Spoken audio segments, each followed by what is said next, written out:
My brothers and sisters, isn't it interesting how we all, without exception, want to be forgiven when we mess up, when we fall short, when we speak out of anger, when we hurt someone unintentionally or even intentionally? We crave understanding.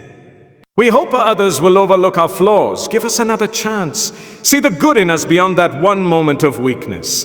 Deep down, every human being carries this longing. Please forgive me. And yet when the tables turn and someone wrongs us, how often do we hold on tightly to that hurt? How many times do we say with our lips, "It's okay," but carry the bitterness in our hearts for days, months, sometimes even years? It's a strange contradiction. We want others to forgive quickly, sincerely, without conditions. We want them to see our side, understand our pain, and move on. But when we are the ones holding the keys to forgiveness, we often hesitate. We weigh the offense, we replay the hurt. We listen to the whispers of our ego that say, "Oh, they don't deserve your mercy." But wait, did we deserve mercy when we asked for it? Did we earn it with perfection? No, we were flawed, weak, human, just like them. This double standard is deeply rooted in our hearts. And unless we bring awareness to it, we will continue to live in this cycle, pleading for forgiveness while refusing to give it.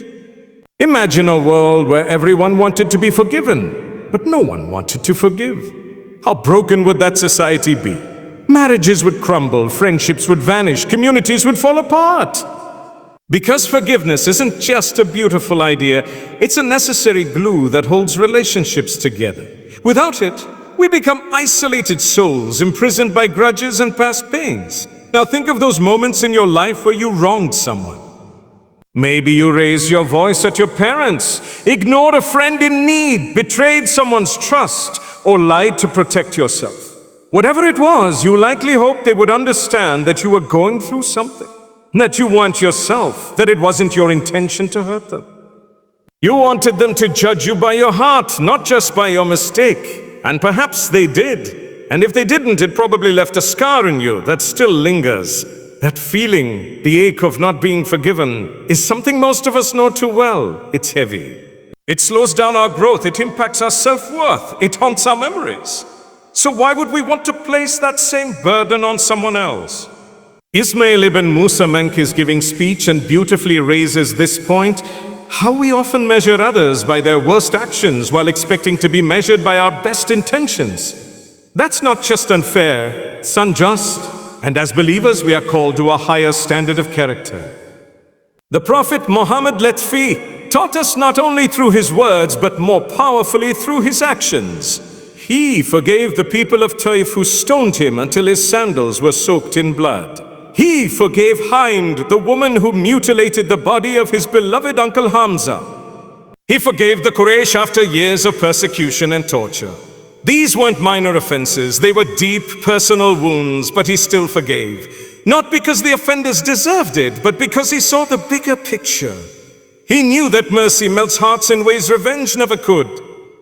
And that's the truth. Forgiveness is not about the other person being right. It's about choosing to free yourself from the chains of anger and hurt.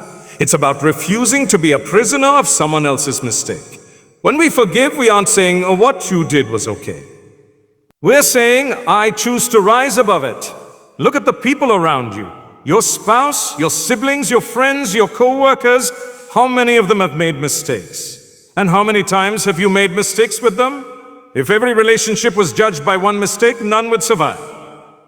The people we love the most are often the ones we hurt the most. Because they're close to us, because emotions run high, because life gets messy. And if we don't learn to forgive, we'll lose every person who matters to us. Forgiveness isn't forgetting. It's not pretending the wound doesn't exist. It's about acknowledging the pain, processing it, and then choosing not to let it define your relationship or your future.